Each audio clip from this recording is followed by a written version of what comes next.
founders of Frontline Club. And this club is starting here today, so this is the first time. So we are going to do this every Thursday in February, March, April, and in the fall from September to November. So this is going to be the new political forum for debates connected to films.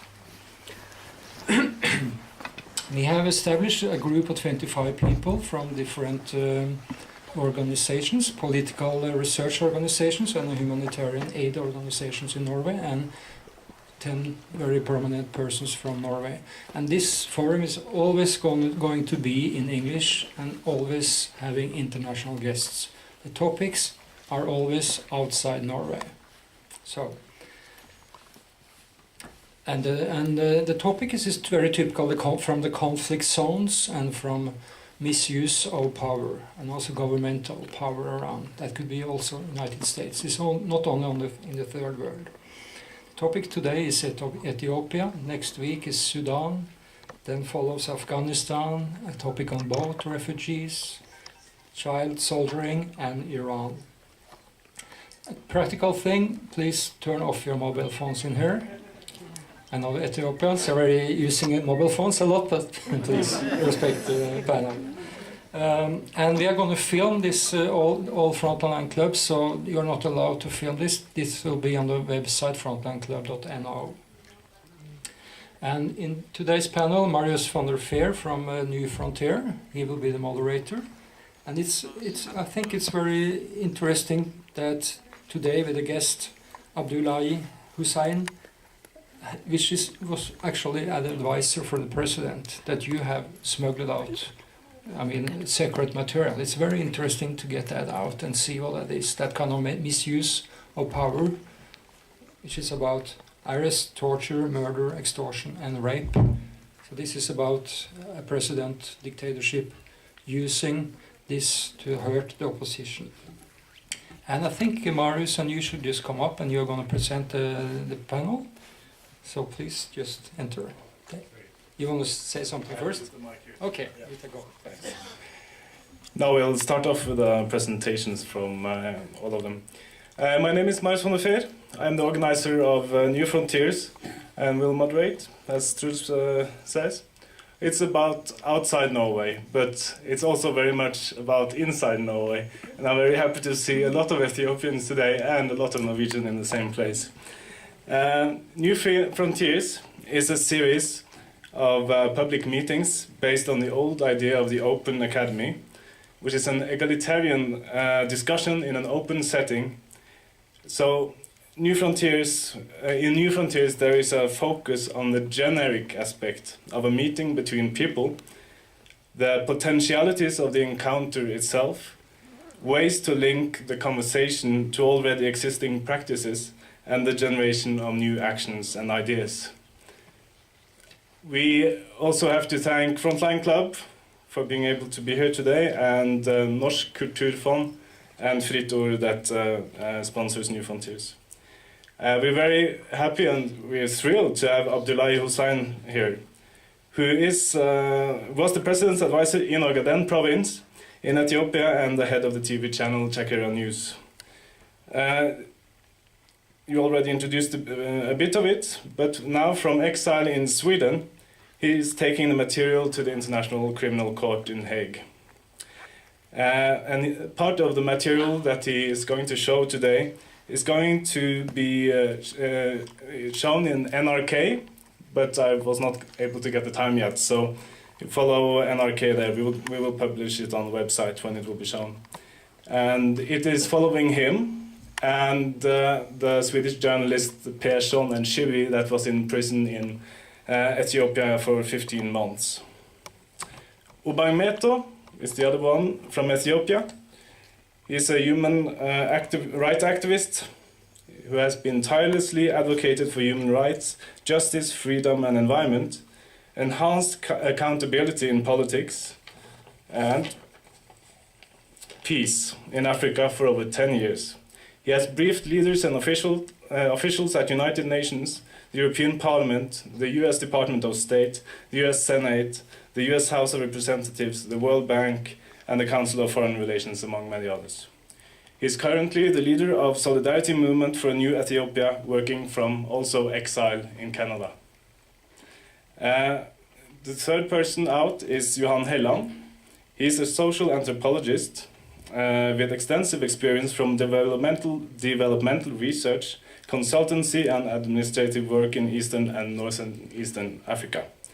Helland's professional profile and research interests include work with pastoral societies and dryland development, rural development, poverty, institutional analysis, research policy, and research cooperation and developmental assistance.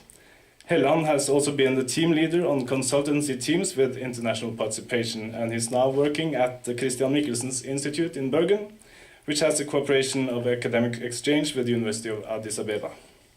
And last but not least is Solveig Sivertsen. She's a Norwegian artist and activist currently working on a documentary about the readmission agreement of asylum seekers with denial between Norway and the security police of Ethiopia. So we'll start off with presentation by Abdullahi Hussein. Thank you.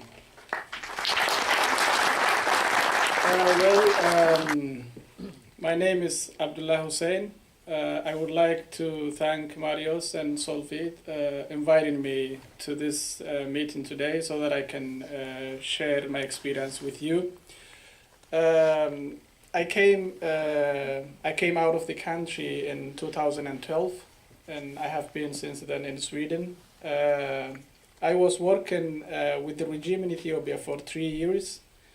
The administration they have in Ogaden. I was the advisor of the president in Ogaden toward this youth development. At the same time, I was the head of the media in that region. And at the same time, I was the chairman of Somali Regional Youth Federation and member of the Ethiopian National Youth Federation Executive Committee and one of the founders. Before I joined this regime in Ethiopia, I was a businessman. The current president of Ogaden was my childhood friend. So I was based, my last couple of years, I was working in Addis Ababa doing different business works. And he used to come to Addis Ababa for different governmental conferences where we used to meet and hang out and just meet as a friend most of the time. So he started encouraging me to join the regime in Ogaden. I knew that from the previous regimes in Ethiopia that there was a lot of problems in Ogaden, so he was using that to push me to work with them. And finally, late 2008, I decided to join him, and I went back to the capital city of Ogaden, Jijiga, or Somali Regional State, where I started mobilizing the youth of Somali Regional State, or Ogaden. During my first 2-3 months, when I got the chance to travel deep in Ogaden from village to village, I realized that there was crimes against humanity, there was human rights violations that were taking place in Ogaden. So I was really shocked. And I went back to the capital city of Ogaden, which is Jijiga, to meet the current president. And during that time, he was the head of the Regional Security and Justice Bureau. I met him since he was the person that encouraged me to join them, and since what he used to tell me was that the government was doing good things for the people and for the country. So I told him what I have seen. I told him a lot of things that I have seen in those villages I was visiting. But unfortunately, his reactions was telling that he was aware of what was going on, what was happening. And in fact, he was one of the people behind those kind of crimes against humanity. After that, I decided to quit the job I had with them and go back to my normal life and business. But unfortunately in Ethiopia, or in that, specifically in the administration of Ogaden, if once you join and once you start working with them, it's very difficult and very hard to stop working with them, because they will come after the person asking different questions, and the person might end up in prison. The problem is they will immediately got the feeling that if the person have become against what they are doing, and that's really impossible. That was impossible for me during that time. But instead, I had another idea, and that was collecting evidences, going out of the country and showing that evidence, sharing with the international community. So that was why I changed side, because I couldn't watch all those crimes against the humanity that was taking place. I couldn't stand it when a military man is raping teenage girls, when they are torturing innocent people to death, where they have killed and murdered a lot of people. Where there are hidden genocides that took place and that is happening, maybe as we speak now, because the last genocide that took place in Ogaden was only before 3 months. So there was all these crimes against humanity, and I couldn't stand it, and that was why I changed side. Then I was collecting video evidences, not just written documents, but video evidences, and I was collecting this video evidences for 3 years, starting from 2009 and 2012 when I last left. So today I have some of these videos, which is around 100 hours, the videos I have in my hand. We made a documentary out of these videos, a documentary that is around 1 hour, 58 minutes, which is around 1 hour. That was sent on the Swedish national television. And I hope that will be also on Norwegian TV, because I know that they have taken the film. But today here I have 4 or 5 different short clips to show you that at least some of the videos, so that you can see what's happening and you can see the situation for your own. So let me start with this video, which is about the main prison in Ogaden state, which is known as Jail Ogaden. In this prison, the prison is really very small. It's around 500 kilometers, or maybe 600 kilometers, but there are around 20,000 prisoners in that prison.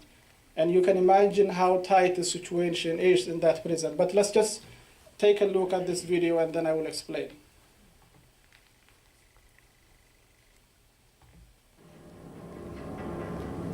På en av de många filmer som Abdullahi kopierat syns den här.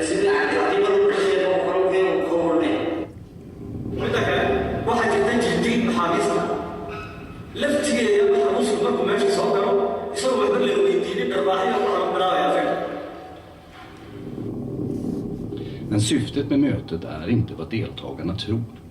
Allt spelas in för att president Omar ska kunna se banden och identifiera säkerhetsrisker. Vem pratar för mycket och vem kan hålla tyst? The way I managed to get the videos was, once it was with the president, then I have the chance to copy everything on my laptop and later on put it on a hard drive and hide it somewhere.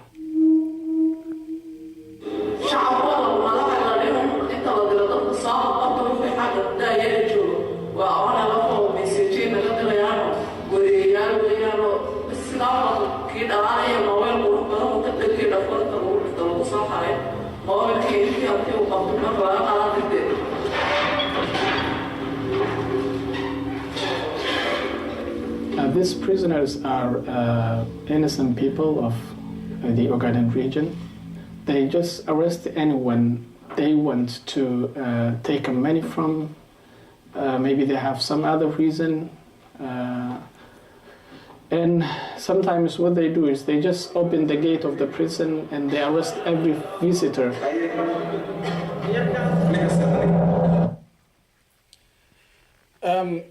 So this is one of the videos that I have with me. The reason this meeting was going on for 1 week and they were filming the whole thing. The reason behind the filming this meeting was that the president and the other guys that are working with him, they are afraid that someday there might be some human rights organizations or other committees to investigate the crimes that has happened in Ogaden. So this time they were trying to see among the police which one may talk if there is a pressure on them, and which one may hide the situation in the prison. So we have the vice president, the current vice president, and also the chairman of the political party that's running that state in this meeting, and he's the one who is leading this meeting. So they are putting pressure on the police so that they can talk, and only to see who will talk and who will not talk and be capable of hiding what's going on. So as you can see, the police of that state, the police of the government of Ethiopia, is talking about how they are torturing people. They are talking about how many people they have killed because of the torture. And in these videos, they are also discussing that they have two different groups which are known as torture group. This torture group is torturing the new prisoners and the old prisoners that are in that prison. And because of this torture, they have killed a lot of people. So in this video, they are mentioning the number of the dead people, and also they are mentioning the names of the dead people. So it's very clear that in this prison they are torturing people, and they have killed a lot of people, and they are currently killing people in this prison. As you have seen, they are talking about different numbers. They say 6 were dead during this day, and during this day there was 5 people dead, and during this day there were 13. And that goes on and on and on for a week. So anyone can imagine how many people have died until now. And it's not something that has stopped, it's something that's going on as we speak now. I will show you another short video of this same prison where they are discussing about the situation of the ladies, of the women in that prison.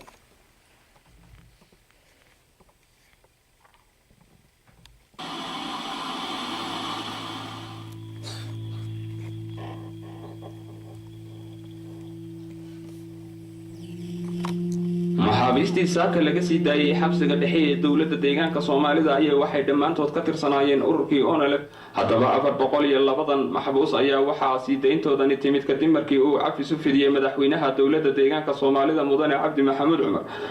waxaan loo sii daayay heshiiskii aan la galay ururka maxataqaanaa ururka ONLF qaybta saddexdii muxuu hogaaminayo marka saas weeyaan. marka waxa weeyaan taas faa'iido leedahay waxa weeyaan de go'aankii dawladda ay qaadatay ee ahaa heshiiskii ay la gashay inay ka soo baxday muujinaysa. TV-reportaget ser ut att handla om resultatet av ett fredssamtal. Men enligt Abdullahi Hussein är de flesta av de frigivna fångarna inte alls gerillasoldater. Och av hans utsmugglade videofilmer framgår att fångarna fått betala för att släppas fria.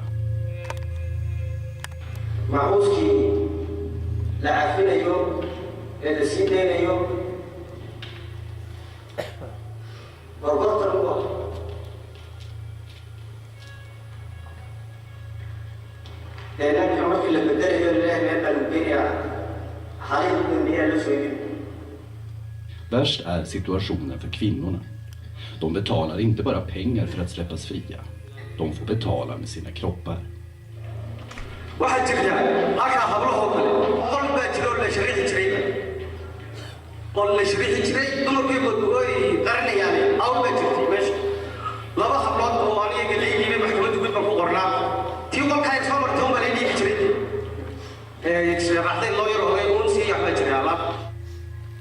These women are the ones that's getting raped every day in the prison.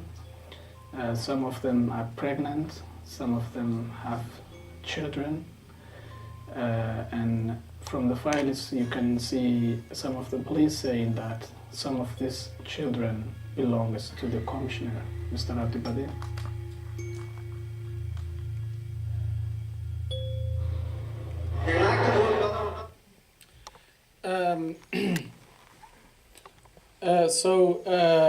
Of course, not only for the men, but also for the women in that prison, there is the torture and the killing and all that's going on. But when it comes to the women prisoners in that prison, the difficult thing, the horrible situation is that they have a special room in that prison, which is well decorated, and they are using that room only for raping the girls in the prison, only the teenage girls. and the good-looking girls in that prison. And it is the police of the state that is raping these girls. But not only the police, but also the officials that's raping these girls. From the files, we can see that some of the policemen here talking about the commissioner, and the commissioner is the head of the prisoners in that state. So we can see that they are saying there are children in the prison, and some of these children belongs to the commissioner of the prisoners in that state, the man you have seen in the video. So from this, what we can see is that they have this special room, they are raping the girls in that prison, and in fact, there are pregnant girls that are in the prison, there are children in the prison, there are children being born every day in that prison. And this is all because of the administration. But the other terrible situation is that still they are using these prisoners for political propaganda. What they are doing is that from the files you can see that some of the police is saying anyone who is being released from this prison is because of negotiations. So they are collecting money from the prisoners and they are raping the girls, and then they are releasing them by gathering group of around 100 or 200. So once they have 200 or maybe 300 prisoners to be released, the president is coming there with the cameraman and journalists standing in front of the prison, and they are he is saying that he has pardoned around 200, 300 prisoners because of they wanted to make peace, and sometimes they use the different festivals in the region. And also, when a prisoner is leaving the prison, they must stand in front of the camera and they must say that they support the government and everything is okay, and they were wrong and they were criminals. So this is the situation in the main prison of Ogaden. This is what's happening right now. It's not something that has happened before a year or 2 years. It's a current situation, and it's what's going on right now as we speak.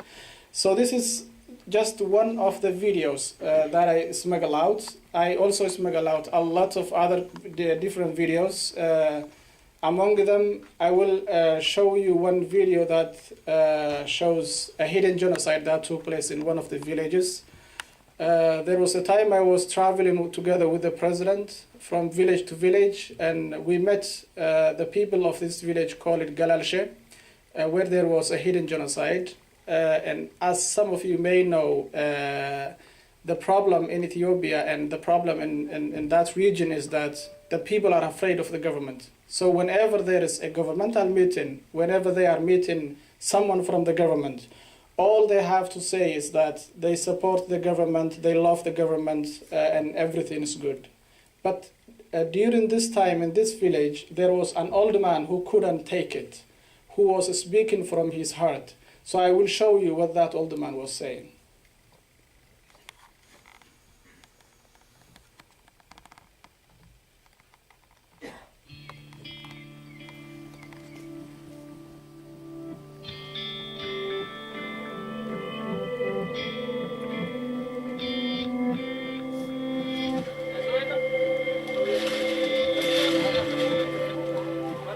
Every village we went, everyone is afraid of the president and of the nucleus, and everyone was saying that they love the president and they have everything they need.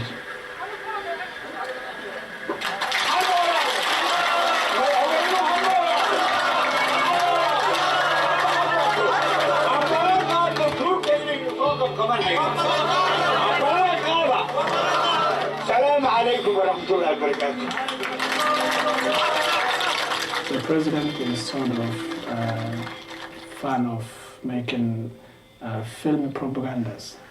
So there was 2 cameramans with us recording everything, so that later on they can edit and put it on the local TV they have.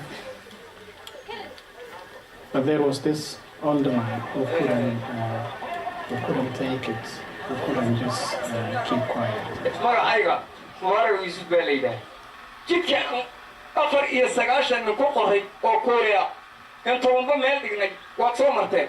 So he was talking to the president, and he was telling him about what the new police is doing to the people. Hadii uu ciidanka new police taraarayga iyo arlada yimid dad leeday yaa jiraan meel ku dhaqan yahay inaan garanay waraabiye carraabay cidlu socday ku gagabo ina gaadiidna ma wada cidna ma wadanay kii safarka qaxwa atoonta. He told us about a hidden genocide that took place in his village, Malkaka.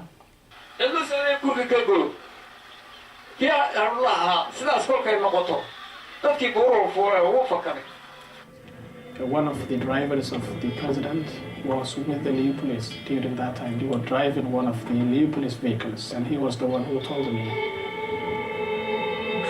So what they did was they make up a line, and they were moving, killing everyone around that village. The reason they were killing the civilian people of that village was that saying, you knew about the rebels attacking us, so you were supposed to give us information, which means you were supposed to guard us, means that the civilian people should guard the Liu police. The killings were around 100 people during that day. After this genocide, everyone has fled away to neighbor countries.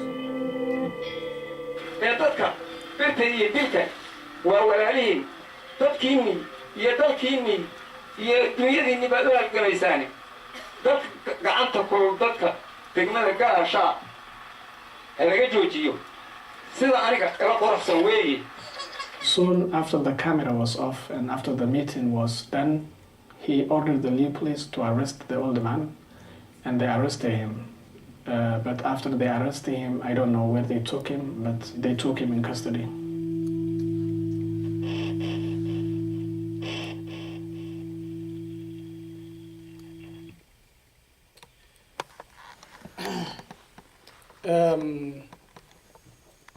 The video was very long, but we will not have time to watch the whole video, so I took this as a sample. As you can see, this old man were supposed to say that he loved the president and he loved the government of Ethiopia, but instead he couldn't stand it. He was talking from his heart, and because of this, he ended up in the hand of the militias. I don't know if they have killed him, or I don't know if they have took him to prison, but he will have two options, as my understanding. They might kill him or they might take him to prison. If he goes to prison, he will go through the situation I was telling you about the prison in Ogaden. He will be tortured, and then he might die because of the torture. So this is not the only massacre that has happened in Ogaden. This is only one of the around 65 villages in Ogaden. And it's happening all over, it's happening all around in that region. As I was telling you, the last massacre I know of it was only before around 3 months, where they have killed a lot of people. So the main reason is systematically driving the people of Ogaden out of that region. We have hundreds of thousands of refugees all around. If you go to the Dadaab refugee in Kenya, you will meet thousands and thousands and thousands of people that have fled because of this kind of problems. And it's not only Dadaab. You can name it. The refugees are all around. So this is just one of other video of the videos I'm talking to you about. I will now go on. There was 2 Swedish journalists that tried to visit Ogaden to report this kind of situation, and also to report about the African oil that is active in Ogaden. But unfortunately, they ended up in the hand of the Ethiopian army and militias, and they were held in the jungle in the Ogaden desert for around a week, where they were tortured and at the end forced to say that they are terrorists and they were collaborating with terrorists, and that they believe that they have committed a crime that's terrorism actions. That was during 2011. So during the whole time, they were filming everything they were doing. What they did was, it was very difficult for the militia to force the journalists to say that they are terrorists, but at the end, they took them in two different positions and they shot a fire in between them. And they told each one of them that they have killed his friend, and if he don't collaborate, then he's next. And it was the current vice president and the head of the political party that's running the Somali regional state right now that was directing this film, where they even brought two witnesses from other village, trained them to testify against the journalists, acting as witnesses. And we have all that in a raw material, a video that's unedited, and the video camera was on during the whole time. So I will show you now one of very short clip that can show a little bit about that.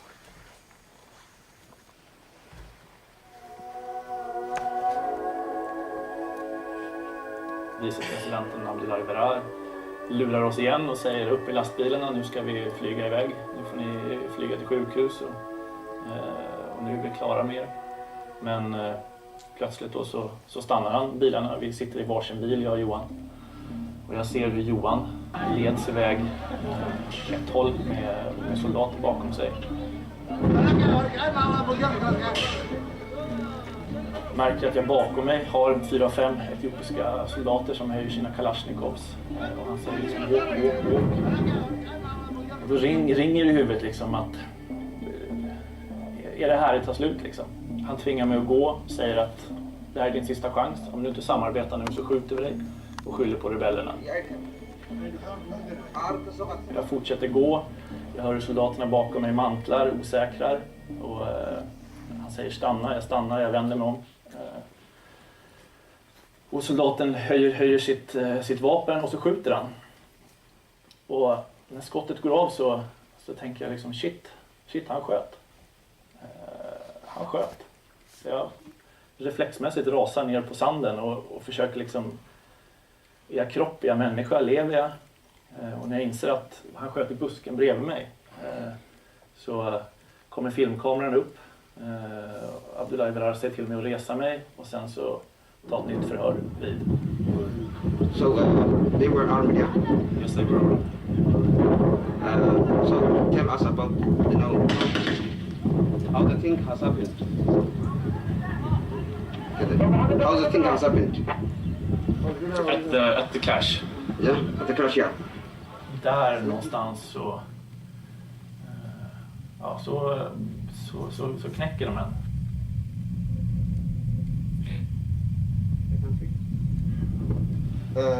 We think you were... Yeah, okay, but ask me, okay. Sit properly first. You have to sit properly. I have a Sit properly. You're just clean your trouser here in the dust. No one has punched you. You just put your legs. We say, yeah? What should you say? I'm not going to dictate you. Just you have to say the things, all the things you came through. Men här är jag rätt väck liksom. Jag är nog rätt feber här liksom. Och då plötsligt hör jag ett skott liksom, som bränner av liksom 100 meter ifrån mig liksom. Och då vet jag att du tänker liksom, fan nu sköter Martin liksom. Så jag till och med frågar liksom, did you shoot my friend now? Did you shoot Martin? Så jag frågar liksom. Skjut mig, jag skiter vilket liksom. Bara jag får sova, bara vi får slut på den jävla idiotin. Jag orkar inte med mer filmkamera, jag orkar inte med det här mer liksom. Och jag tror att om jag ska välja med efterhand så tror jag det var tur att jag var så groggen och att jag slapp hantera det med en frisk hjärna liksom. He thinks that you did.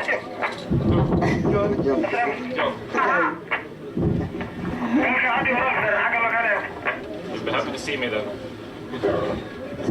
وراك على وجهي من هذا Sen när han är klar så tar han ner kameran och är nöjd och skrattar och liksom kramar om mig. Och tycker liksom, ja, duktigt. Du är väldigt duktig nu.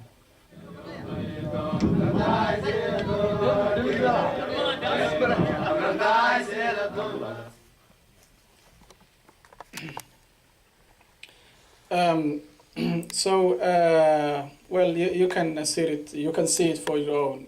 One thing I want to say about this is that we know that there is anti-terrorism law in Ethiopia, and which has been used against these two journalists. I will tell you something very important about the videos I smuggled out. We have the police of the state saying that they have released members of Al-Shabaab group, members of the terrorists that are linked to Al-Qaeda in Somalia, that they have released members of this terrorism group because they have money and they have paid. And on the other hand, we have the same Ethiopian army and militias forcing these two European journalists into terrorism and later on getting them sentenced to 11 years because of terrorism. So that is how Ethiopia works toward this fighting against the terrorism. They are releasing the real terrorism, and they are arresting the civilian people, saying that these people are terrorists. I think I'm running out of time. My friend here was showing me that I have only a few minutes left. I will show you one very short video about how the regime in Ethiopia is creating propagandas. We were in this village together with the president, and there was a water pump that was closed for a long time. And the people of that village doesn't have access to clean water to drink. We were there.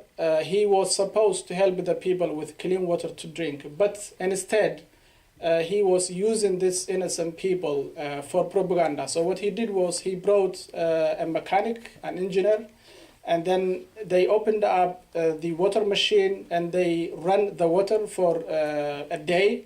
And then they wanted to film the people of that village getting water from that water pump so that later on it can be published on the local TV.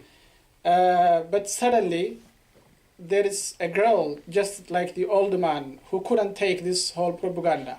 So I will show you my last short video, and then I will make my conclusion.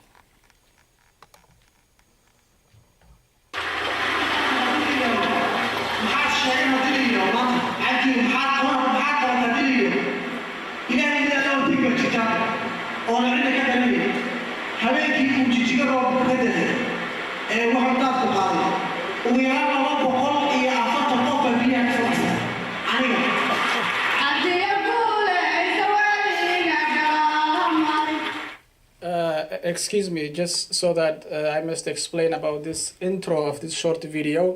This was the president, and this was a meeting with the regional youth where I am sitting next to him.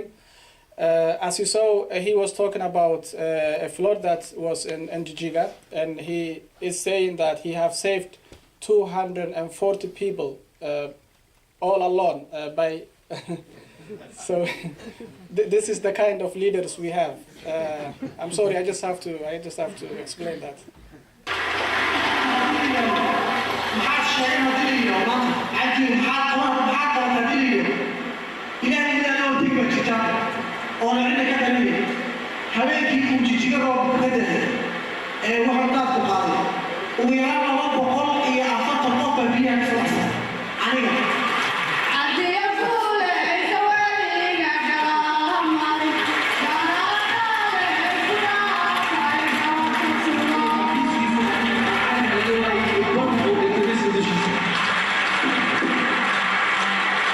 I decided to collect evidences so that I can share it with the international community and show the world what's happening in the Ogaden. So that was the reason I changed side. Eftersom Abdullahi hade president Omars förtroende fick han många tillfällen att samla material. Presidenten gjorde ständiga resor runt om i delstaten för att spela in propagandafilmer. What the president is doing is he wants to show that he is providing the people with clean water to drink. When we was in Galalshe or Malkaka village, they opened up this water pump, which was closed for a long time.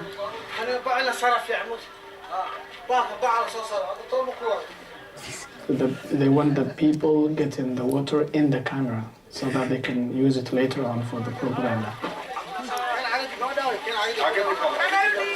Everyone was saying, oh, thank you, you gave us this water and we have this water and we love the government and all this.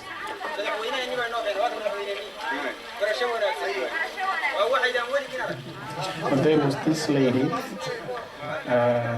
who were talking about the reality behind this water drama, and she said, soon after you leave now, this water will be cut off.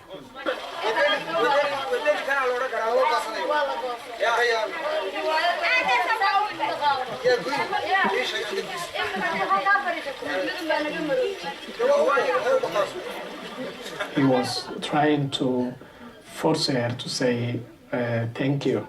We thank the government, and she denies to say that. And finally, he went to accuse her for being rebel supporter.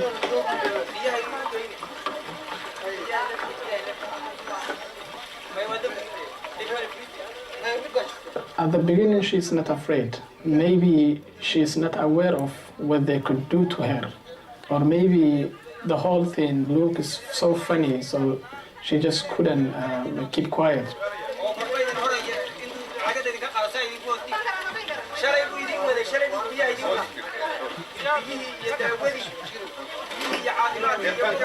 And after the camera, they arrested her, but I don't know what they did. Maybe they took her to Jello Garden, or I don't know, but what I know is they arrested her.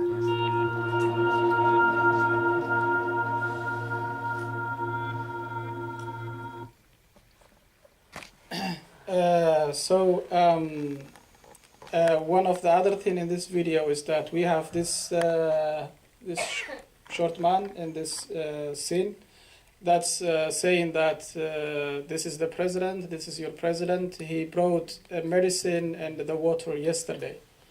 So that means that he is testifying that there was no access to clean water and there was also no access to medicine.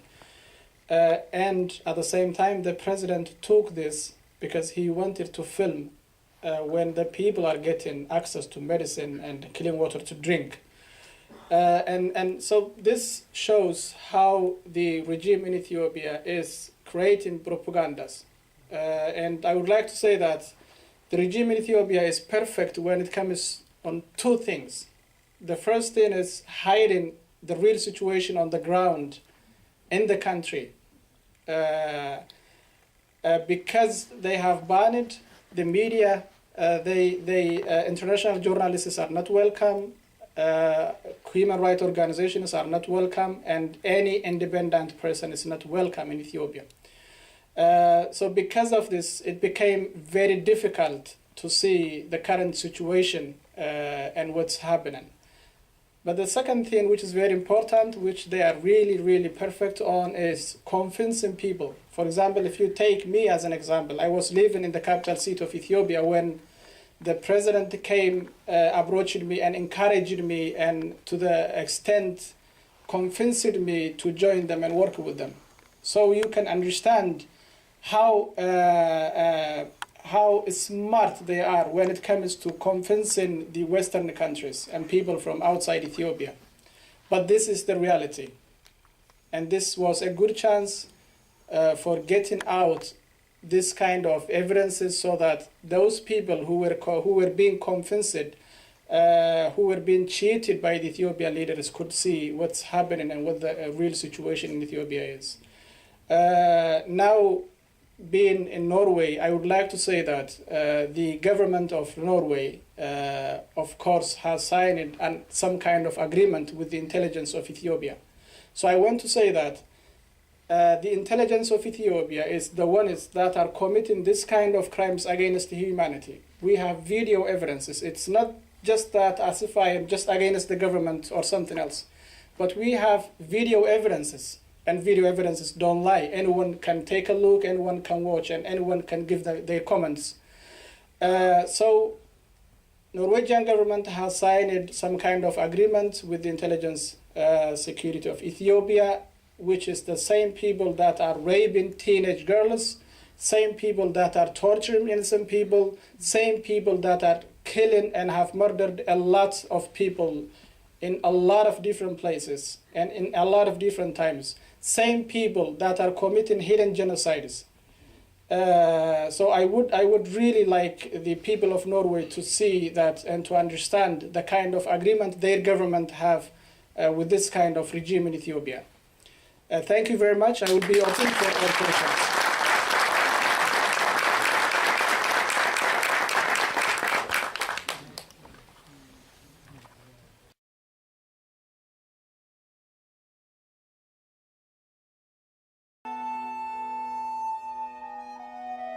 ውስጥ አንዱ የሚያሳየው ምስጢራዊ የሆነ ሚቲንግ አካሄደው ነበር የክልሉ ፖሊስና የክልሉን የአሁኑ ምክትል ፕሬዝዳንት እንዳውም የክልሉን ፖለቲካል ፓርቲ ሶህዴባ የሚባለው ሊቀመንበር እዛ ስብሰባ ውስጥ ነበረ እና እዛ ስብሰባ ውስጥ እስር ቤት ውስጥ ሰው እየገደሉ እንደሆነ ቶርቸር እያደረጉ እንደሆነ ሴቶች እየተደፈሩ እንደሆነ እንዳውም እስር ቤት ውስጥ የሆነ ክፍል እንዳለ ለየት ያለ ክፍል በደንብ ዲኮር የተደረገ ክፍል እንዳለና እዛ ክፍል ውስጥ ፖሊሶች ብቻ ሳይሆኑ ባለስልጣኖችም እየገቡ ሴቶችን እየደፈሩ እንደሆነ የሚያሳይ ቪዲዮ ነው። እንግዲህ ይሄ እኔ የምፈጥረው ነገር አይደለም ወይ ሌላ ሰው ዝም ብሎ መጥቶ የሚፈጥረው ነገር ሳይሆን የክልሉ ፖሊሶች ራሳቸው በራሳቸው አንደበት የሚናገሩት ነገር ነው። ለሳምንት የተካሄደ ስብሰባ ነበረ። እንደ ግምገማ ነበር የተባለው። ነገር ግን ግምገማ ቢሆን ኖሮ የማነው ኮሚሽነሩ ወደ ህግ ፊት ሊቀርብበት ሁኔታ መኖር ነበረበት። ኮሚሽነሩ የገባ እንደሚደፍር ብዙ ሰዎች እንደገደለ እንዳውም ልጆች እንዳለው እስር ቤት ውስጥ ሁላ ፖሊሶቹ እየተናገሩ ልክ የስብሰባ ካለቀ በኋላ ኮሚሽነሩ ከኮሚሽነርነት ተነስቶ የክልሉ ፕሬዝዳንት አማካሪ ነው የሆነው። እንግዲህ ከዚህ ላይ የምንረዳው ምንም አይነት ግምገማ የሚባል ነገር እንዳልሆነና የራሳቸው የሆነ ሌላ አይዲያ እንደነበራቸው ፕሬዝዳንቱ ማን ሊናገርብኝ ይችላል ማን ላይናገር ይችላል የሚለው ነገር ለመለየት እንደፈለገ ነው። ሌላው ቪዲዮ የሚያሳየው ገላልሼ የሚባለው ወረዳ ውስጥ የተካሄደ ጄኖሳይድ ነበረ።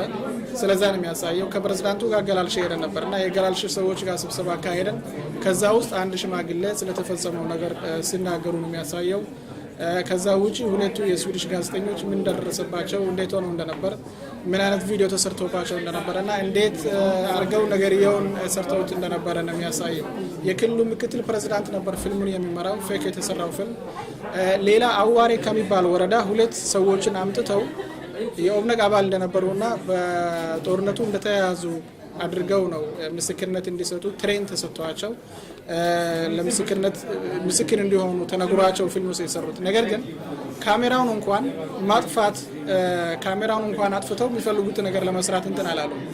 the whole time ካሜራው ኦን ነበረ። ካሜራው ኦን ሆኖ ነው የራሳቸውን ስራ ሲሰሩ የነበሩት እና እዛ ቪዲዮ ውስጥ እነዚህ ከሌላ ወረዳ ያመጡትን ሁለት ዊትነሶችን ሲነግሯቸው እንዴት አድርገው ኢንተርቪው መስጠት እንዳለባቸው ምን ማለት እንዳለባቸው እንዴት አይነት ኢንፎርሜሽን መስጠት እንዳለባቸው ሁላ ሲነግሯቸው ቪዲዮ ውስጥ አለ። እነዚህ ሰዎች ደግሞ የተለያየ ኢንፎርሜሽን ሲሰጡ ቪዲዮ ውስጥ አለ። አሁን ለምሳሌ 24 ነበር ሁለታችን ብቻ ነው የቀረነው 10 ነበር እንዲህ ነበር እያሉ የተለያየ ኢንፎርሜሽን ሲሰጡ ያሳያልና ይሄ ሁሉ የሚያሳየው ክልል ውስጥ ያለው ልዩ ፖሊስና የክልሉ አስተዳደር ምን ያደረገ እንደሆነ ነው የሚያሳየው። በአጠቃላይ ያለው ሁኔታ ይሄ ነው። ዛሬም ስለዚህ ጉዳይ ነው እዚህ ስብሰባ ውስጥ ያነሳን የነበረው። የሰሞኑን ነው እዚህ ኦስሎ የመጣሁት። እስካሁን ከተለያዩ የኖርዌይ ፓርላማ አባላት ጋር ተገናኝተናል እና በአጠቃላይ የነበረው ሂደት በጣም ጥሩ ለጊዜው ጥሩ ነገር ነው እዚህ የተካሄደ የነበረው።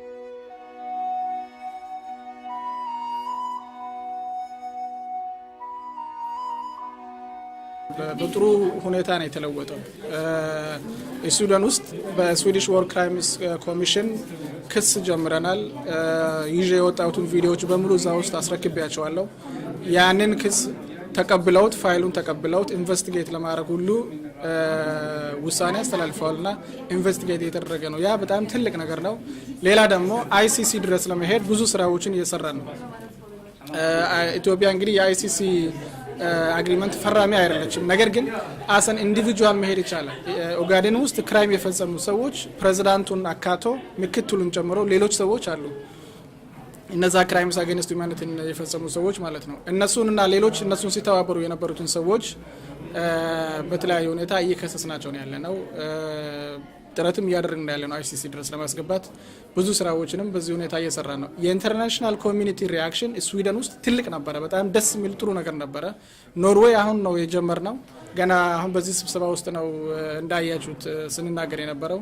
ነገር ግን ደስ የሚለው ነገር ምንድነው? በኖርዌይ ቲቪ ተወስዷል። ኖርዌጂያን ቲቪዎች ኤንአርኬ ነው የሚባለው ወስደውታል። ምናልባት በቅርብ ጊዜ ሊሆን ይችላል ወይ ሊቆይ ይችላል። በተመሳሳይ ሁኔታ ደግሞ ዴንማርኮች ደግሞ ወስደውታል የኛን ፊልም ዶክመንተሪ ፊልሙን። እንዳውም ዴንማርክ ውስጥ ዲአር የሚባል ኢንተርናሽናል ዲስትሪቢዩተር እንትን ያላቸው ካምፓኒ አለ። እነሱም ወስደውታል በዓለም አቀፍ ዲስትሪቢዩት ሊያደርጉት ማለት ነው። እና እስካሁን በስዊድን ውስጥ ነው የተላለፈው። እዛ ውስጥም የነበረው ሪአክሽን በጣም ጥሩ ነበር።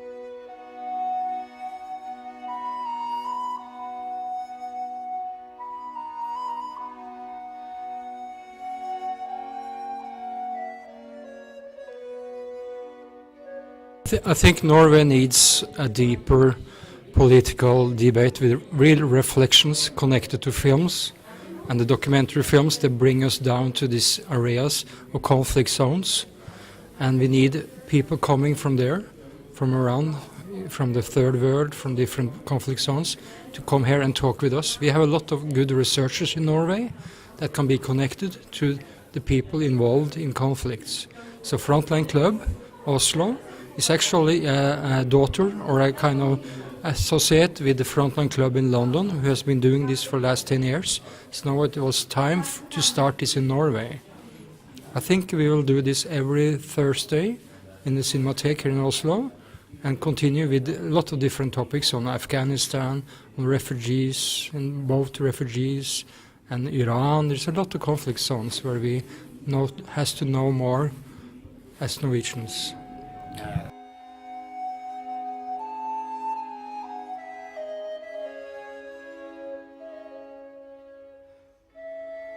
The newspapers of Norway is very superficial in some ways. They're talking, and the article doesn't go into the deep conflicts. So I mean, we have a lot of people, well educated, like in philosophy and other things. So the topics always has to be twisted a little. And that's what we are going to do here. And Le Monde Diplomatique here in Norway is behind the whole Frontline Club. So I think we have a kind of resource network, and 25 intellectuals is going to support this now. So we are really eager to start this and see how we can continue. Thank you.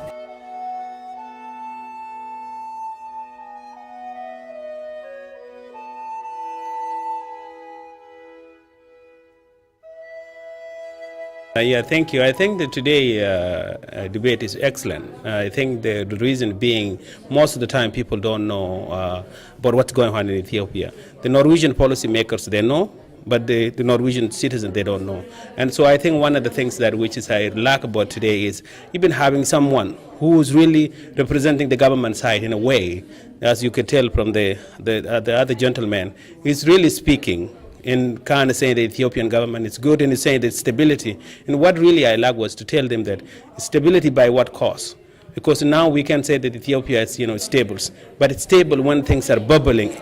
It's just a matter of time it will explode, and when it explode, we will be dealing with it. So is it good to deal with it when it's already out of control? It is good to deal with it now. So I think the debate was very good. And the second thing is also to let them know that Ethiopians who are here, if they go back home, they will be risky of having a problem to their family. So I think this kind of dialogue is good.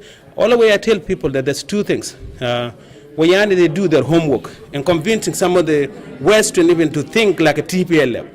But we fail to do that. So when you go now, some of the things, as you can tell, even like the gentleman, that something you find most of the time from the Western people, they go to the point where they say that opposition people are former Dergi and Amara, Neptanya, even some of them white people, they know Neptanya Kal Rasu. But we never do our homework to go and get the other side of the message. So I think having this kind of platform, inviting someone like him to come and join us, is crucial, because we want to confront him and say, look, they know the truth. They know the truth, because what's happening now is most of the Western countries, they say that Ethiopia is fighting on war on terror while the Ethiopian government is terrorizing their own peoples. And the second thing too is they don't want to talk about it because they don't want to disappoint the TPLF. But as I said it before and I'll always repeat it, it is the Ethiopian that who will free themselves. We are not asking the white people of the Western to free us, but we are asking them that, to put pressure, not to pretend like there's no problem. We know in Ethiopia it is an ethnic apartheid. If it is continue like this, it's going to be explored. Most of the Westerns say there's no viable alternative. You cannot build home in the desert where there's no tree, there's no material. In Ethiopia, the government cannot allow opposition to work. The government cannot allow freedom, free press. The government cannot allow civil society. That makes it impossible. But the Western and the donor who gave $3 billion to Ethiopia have the role to do that. And I think this is the dialogue I wish can be duplicated in other European countries as well. Thank you.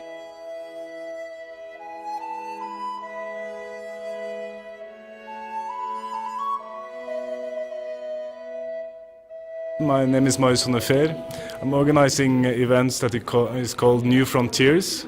Because of the new situations in the world, we call it New Frontiers. Now, there's always new frontiers happening between people, between nations, and so on.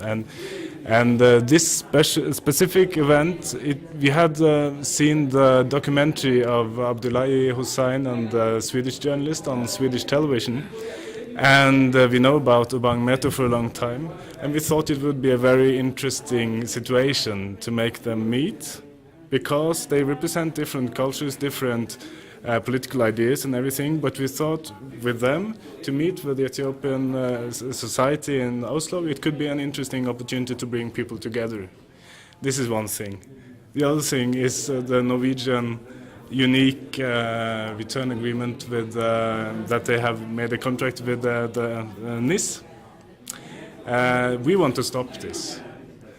A lot of activists in Norway, a lot of Norwegians, a lot of Ethiopians, of course, want to stop this agreement. We don't think it's a correct thing to do, to make a contract with the same people as many people are afraid of and fleeing. So this is another part I think that we really were able to frame in a good way today. And of course we want to start a discussion. Not only Ethiopians, we would like the Norwegian civil society, but also the research, universities and so on, and also the different developmental projects, people working with this. There's a lot of Contact Norway, Ethiopia, and we would like them to meet and discuss really what to do, how to do it, and so on. Yes. These resources myself, but I think this is a very good idea to get.